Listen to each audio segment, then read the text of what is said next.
শুভ সকাল আমার প্রিয় দর্শক বন্ধুরা, কেমন আছো সবাই? আশা করি সবাই ভালো আছো ও সুস্থ আছো। এখন বাজে সকাল 6টা। ব্লগটা এখন থেকে স্টার্ট করে দিলাম তোমাদের সাথে নিয়ে। আই হোপ আজকের ব্লগটা তোমাদের ভালো লাগবে। বন্ধুরা, পুরো ব্লগটা জুড়ে থাকার অনুরোধ রইল। আজ বৃহস্পতিবার, তাই জন্য সকাল সকালই একটু ঘুম থেকে উঠে গেলাম বন্ধুরা। কারণ জানো তো, সপ্তাহের মধ্যে বৃহস্পতিবারটা প্রতিটা বাঙালি বাড়িতে একটু অন্যরকম। কারণ সকাল সকাল ঘুম থেকে উঠে সমস্ত কাজকর্মগুলো মানে বাসি কাজকর্মগুলো সারতে হয়। আর তার সাথেও রয়েছে ঠাকুরের পুজো। তাই জন্য না আজকের একটু তাড়াতাড়ি ঘুম থেকে উঠে পড়লাম। মানে না কি বলবো, ওরা তো চোখ থেকে তো ঘুম ছাড়ছিল না। কিন্তু তারপরে ভাবলাম না উঠলে আবার ওইদিকে লেটও হয়ে যাবে, আর সকাল সকাল তো ছেলে আবার স্কুলেও যাবে। তো সকালবেলাটা বুঝতেই পারছো অনেকটা চাপের থাকে। ঘুম থেকে উঠেই যে ঘর ঝাড় দিতে শুরু করে দিয়েছি তা কিন্তু নয় বন্ধুরা। ওই যে ট্রলিটা দেখছো তো, ওটার মধ্যে যত খেলনা ছিল আমার ছেলে না রাত্রিবেলা শোয়ার আগে সব এদিক সেদিক মানে ছড়িয়ে ছিটিয়ে রেখেছিল। তো সেগুলো সমস্ত কিছু ওই ট্রলির ওপর আবার তুললাম। তুলে তারপর কিন্তু ঘর ঝাড় দিচ্ছি। নাহলে না কি কি হয় বলো তো, মানে ঘরে যদি এইভাবে খেলনা ছড়ানো থাকে তাহলে না ঝাড় দিতে ভীষণ অসুবিধা হয়। এদিকে ছেলেও ঘুম থেকে উঠে গেছে আর ওর বাবাও ঘুম থেকে উঠে গেছে। মানে এত তাড়াতাড়ি যে ঘুম থেকে উঠে গেল, তারপরে তো বিছনাটা তুলে ফেলতেই হয়, তাই না বলো? ভেবেছিলাম যে ঘরটা ঝাড় দিয়ে ঘরটা মুছে নেব, কিন্তু তারপর দেখি ওরা ঘুম থেকে উঠে গেল। তাই জন্য ভাবলাম আগে বিছনাটা গুছিয়ে নিই, তারপরেই ঘর মোছার কাজটায় হাত লাগাবো। আর ওরা ঘুমালে কি হয় বলো তো, অনেকটা কাজ না আমার এগিয়ে যায়, শুধু পড়ে থাকে এই বিছনাটুকু। আর এই যে দেখছো, বলতে না বলতেই আমার ছেলে আমাকে এক দেখা দিয়ে চলে গেল। আর আমার বরের ঘুম থেকে উঠে ফ্রেশ হওয়া মাত্রই 1 কাপ চা চাই। যদি চায়ের দিকে চলে যাই তো বন্ধুরা, তাহলে কী হয় বলো তো, বাসি টুকিটাকি কাজকর্মগুলো না পড়ে থাকে। আর ওরা দুজন যদি ঘুমায় তাহলে আমার সকালের বাসি কাজকর্মগুলো সমস্ত কিছু সময়ের মধ্যে কমপ্লিট হয়ে যায়। তো যাই হোক, এখন আজকের ঘরটাই আগে তাড়াতাড়ি করে মুছে নিচ্ছি, তারপরেই চা বসাবো। কারণ ওই যে বললাম আজকের বৃহস্পতিবার। আমার আগের দিনকার ব্লগে অনেকে বেশ ভালো ভালো কমেন্ট করেছো, তো তোমাদের অসংখ্য অসংখ্য ধন্যবাদ। আর তোমাদের মধ্যে একজনের নাম না বললেই নয়, সেটা হচ্ছে পলির সংসার।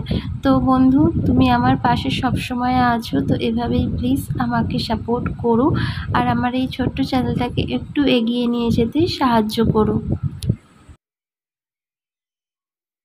আরও অনেক বন্ধুরা আমাকে কমেন্ট করো, তো আমি না এখন প্রতিটা ব্লগে একজনের করে নাম নেব।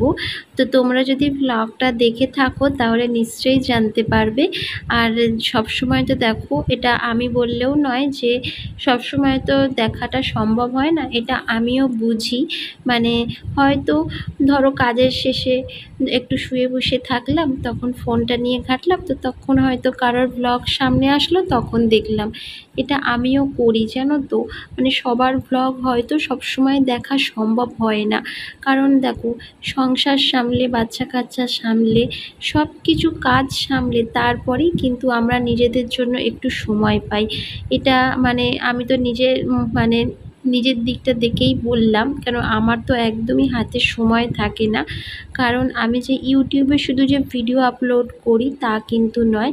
হয়তো সব কিছুর লিঙ্ক আমি মানে ইউটিউবের মানে চ্যানেলটার মধ্যে দিইনি, কিন্তু আমি মানে অনেক কিছু সোশ্যাল মিডিয়ার সাথেই যুক্ত আছি। মানে এটা আমি তোমাদের মানে ভ্লগের মাধ্যমেই বললাম। যেমন ধরো, বলেও দিচ্ছি তোমাদের, চলো আজকের, যেমন হচ্ছে ইনস্টাগ্রাম, ফেসবুক আর তার সাথে মজ আইডিতেও আমি কিন্তু ভিডিও আপলোড করি।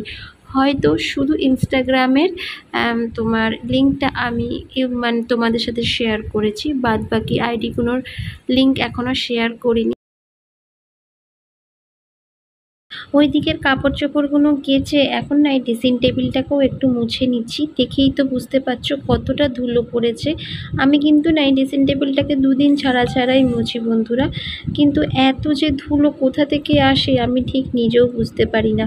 আর কালো জিনিস তো, মানে ধুলো পড়ে পুরো সাদা হয়ে থাকলে না খুব বাজে দেখতে লাগে। আর ঘরের মধ্যে এই ড্রেসিং টেবিলটাই হচ্ছে মেয়েদের সব থেকে শখের জিনিস জানো।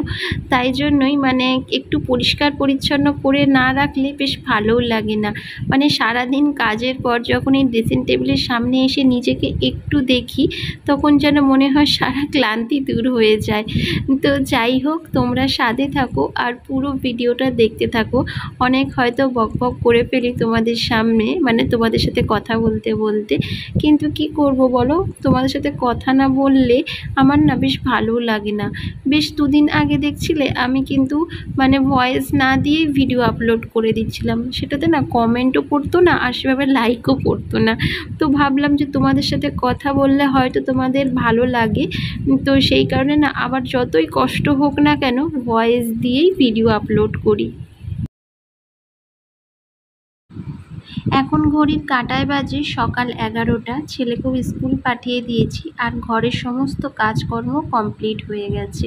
তার মধ্যে ভাবলাম যে আগে রান্নাটা করে তারপরে স্নান করে ঠাকুরের ঘরে যাব, কারণ পুজোর ঘরে গেলে না অনেকটা তো লেট হয়ে যায়, যেহেতু আজকে বৃহস্পতিবার, তাই ঠাকুর ঘরে অনেকটাই কাজ থাকে। তাই জন্য রান্না বান্নাটা সারা থাকলে না মাথা থেকে একটা চাপ কম থাকে, জানো তো, মানে মাথায় একটা হেডেকটা কম থাকে।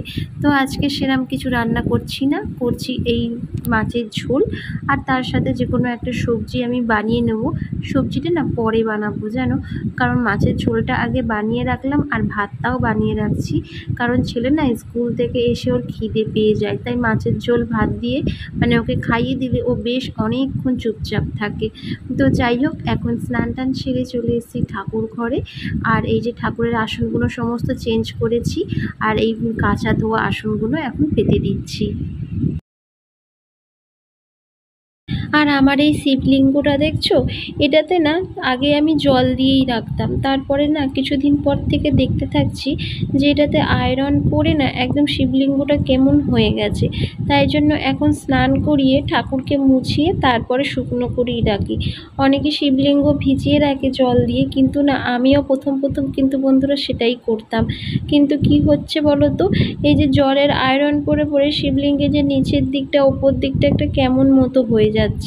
তো সেই কারণে না এখন জল দিয়ে রাখি না, মানে শিবলিঙ্গটাকে স্নান করিয়ে তারপরে গামছা দিয়ে মুছিয়ে রাখি। আর এই যে দেখো, আমার লক্ষ্মী ঠাকুরের ঘরটাও পাতা হয়ে গেল। আজকে কি হয়েছে জানো, লক্ষ্মী ঠাকুরের তো মানে ঘটের সাথে আমের পল্লব টল্লব সবই এনেছে, কিন্তু তার সঙ্গে আনেনি দুব্বো। তো সেটা তো আজকে মানে দুব্বো ছাড়াই আজকে ঠাকুরের ঘরটা পাতলাম। আর এই যে দেখো, এখন ঠাকুরের পাঁচালিটাও করে নিচ্ছি। আর এই যে দেখো, আমার ঠাকুরের পুজো তো একেবারে কমপ্লিট। কি সুন্দর দেখতে লাগছে বলো আমার মা লক্ষ্মীকে। তো চলো আজকের জন্য টাটা, ফের দেখা হবে নেক্সট